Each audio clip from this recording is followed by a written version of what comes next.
क्या प्रधानमंत्री का बेटी जो हमको कष्ट नहीं रहेगा? हम लोग भी तो ढीबरा चुन के अपना पेट पालते हैं, पढ़ते हैं, लिखते हैं। हम लोग इसी तरह अपना भविष्य खराब करके रखे और डीसी और एसपी के बच्चे पढ़ के ऑफिसर बनेंगे और हम लोग मजदूर के बच्चे अनपढ़ रहेंगे।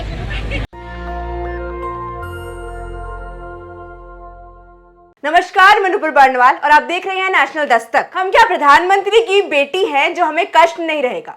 डीसी और एसपी के बच्चे पढ़कर ऑफिसर बनेंगे और हम सारे लोग मजदूर के बच्चे अनपढ़ रहेंगे। ये कहना है उस छोटी सी मासूम सी बच्ची का। ये वीडियो जो आपने अभी अभी देखा वो एक मासूम सी बच्ची के दर्द को बयान करता है। इस वीडियो को देखकर आप खुद सरकार से सवाल करने पर मजबूर हो जाएंगे।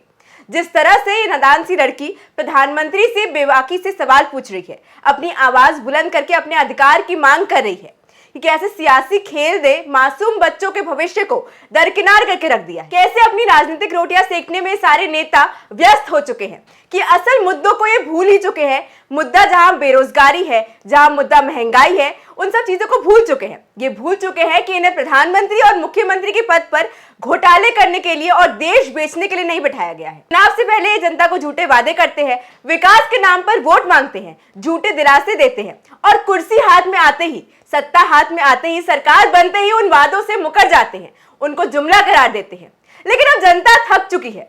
जनता सब कुछ समझती है, समझ गई है कि ये सरकार सिर्फ झूठ बोलकर लोगों के बीच में नफरत बांटकर धर्म के नाम पर उन्हें छोड़कर अपना वोट बैंक बनाने का काम करती आ रही है। जनता ये भी समझ चुकी है कि ये लोग काम के नाम पर वोट नहीं मांगते हैं। आपको उत्तर प्रदेश चुनाव तो याद ही होगा। उत्तर प्रदेश चुनाव में कैसे किस तरह से धांधलियां की गई, कैसे उत्तर प्रदेश चुनाव में भारतीय जनता पार्टी का ईवीएम घोटाला सामने आया। एक वीडियो सामने आई थी, सीसीटीवी कैमरे की फुटेज सामने आई थी, सारे सबूत सामने आए थे। उत्तर प्रदेश के हर एक शहर से, हर एक गांव से, हर एक जिले से स्ट्रॉन्ग रूम की वो तस्वीरें आपको याद होगी, किस तरह धांधली की जा रही थी। ये सवाल उठाए गए थे कि जब योगी जी, मोदी जी सबकी रैलियों में कुर्सियां खाली दिखाई दे रही हैं, उन्हें लोग भगा रहे हैं, इनके विधायक और नेताओं को लोग काले झंडे दिखा रहे हैं, इनका विरोध कर रहे हैं, पुरजोर विरोध कर रहे हैं, इतना गुस्सा है, लोग इतने नाराज हैं इनकी सरकार से, तो इन सबके बावजूद इन्हें इतनी सीटें कहां से मिल गई? कैसे भारतीय जनता पार्टी की उत्तर प्रदेश में जीत हो जाती है? नेशनल दस्तक के रिपोर्टर जब भी ग्राउंड रिपोर्ट पर जाते, जमीनी स्तर पर लोगों की राय लेने के लिए, तो जनता ने भी उन्हें बताया कि किस तरह से भाजपा को लेकर उनके अंदर बेहद नाराजगी है। उन्होंने सब कुछ बताया कि कैसे वो भारतीय जनता पार्टी के नेताओं से नाराज हैं।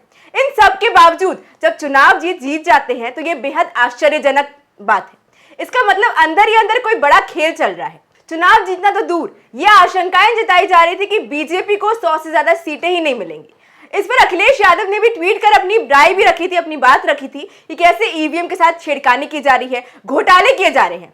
और अब स्वामी प्रसाद मौर्य ने भी इस पर ट्वीट किया है। अपने ट्वीट में उन्होंने भारतीय जनता पार्टी को घेरते हुए लिखा है, बैलेट पेपर की वोटिंग में समाजवादी पार्टी 304 सीटों पर जीती है, जबकि भाजपा मात्र 99 सीट पर। किंतु ईवीएम की गिनती में भाजपा चुनाव जीती, इसका मतलब है कोई ना कोई बड़ा खेल हुआ है। अब देखिए इस एक्शन का रिएक्शन। स्वामी प्रसाद मौर्य ने एक ट्वीट क्या किया, उनकी ट्वीट करने भर की देर थी, जैसे ही ईवीएम के खिलाफ उन्होंने मुंह खोला, ये ब्राह्मणी सरकार का रिएक्शन आना शुरू हो गया। भारतीय जनता पार्टी की सरकार ने स्वामी प्रसाद मौर्य के पीछे इनकम टैक्स की टीम लगा दी। उत्तर प्रदेश सरकार की वेरीफाइड न्यूज एजेंसी ने ट्वीट किया है इस पर, जिसमें लिखा है, सपा नेता स्वामी प्रसाद मौर्य की संपत्ति के खिलाफ हुए जांच के आदेश।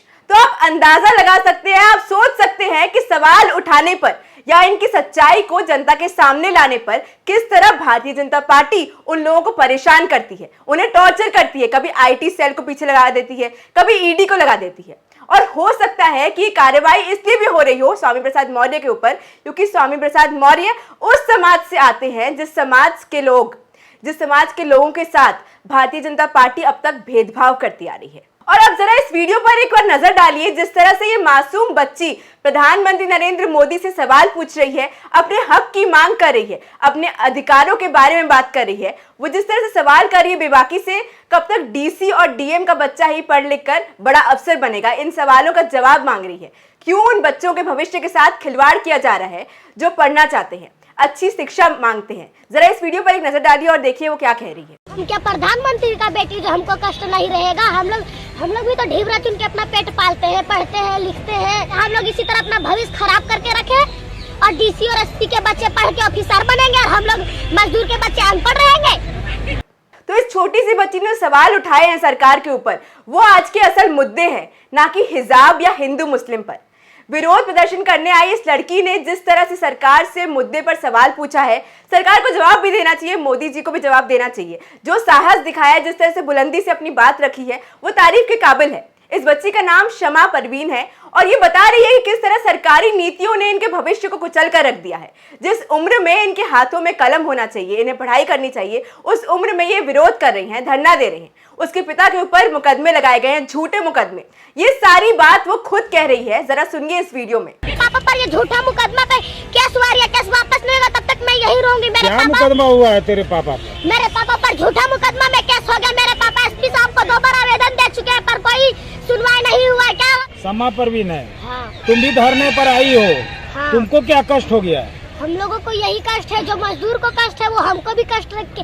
हम क्या प्रधानमंत्री का बेटी जो हमको कष्ट नहीं रहेगा? हम लोग भी तो ढीबरा चुन के अपना पेट पालते हैं।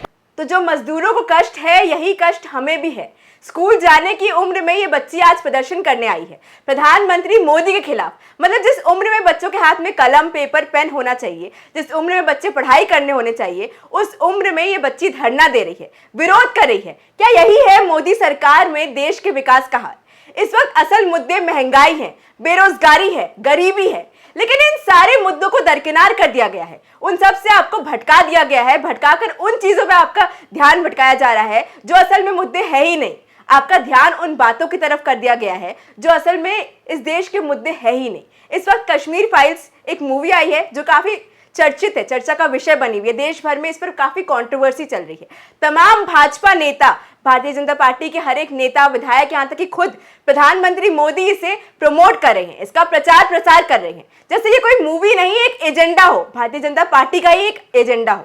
अब भाजपा शासित हर राज्य में इसे टैक्स फ्री भी किया जा रहा है।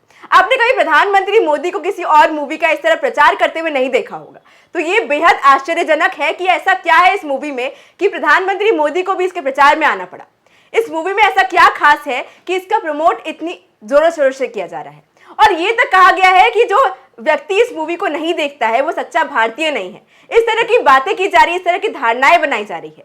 असल मुद्दों से हमारा ध्यान भटकाकर उन पर बात की जा रही है जो कोई मुद्दा ही नहीं है। तो जिस तरह इस वक्त पूरे देश में कश्मीर फाइल्स को लेकर कंट्रोवर्सी चल रही है, उस पर आपकी क्या राय है, हमें कमेंट बॉक्स में जरूर बताएं। और ऐसी ही खबरों को देखने के लिए देखते रहिए नेशनल दस्तक। धन्यवाद। नेशनल दस्तक की आपसे गुजारिश है कि अगर इसको बचाना चाहते हैं तो नेशनल दस्तक को सब्सक्राइब करने के लिए रेड कलर के सब्सक्राइब बटन को दबाएं, फिर बेल आइकन की घंटी दबाएं। नेशनल दस्तक को बचाने के लिए बहुत जरूरी है कि हर खबर को शेयर करें, लाइक करें, कमेंट जरूर करें।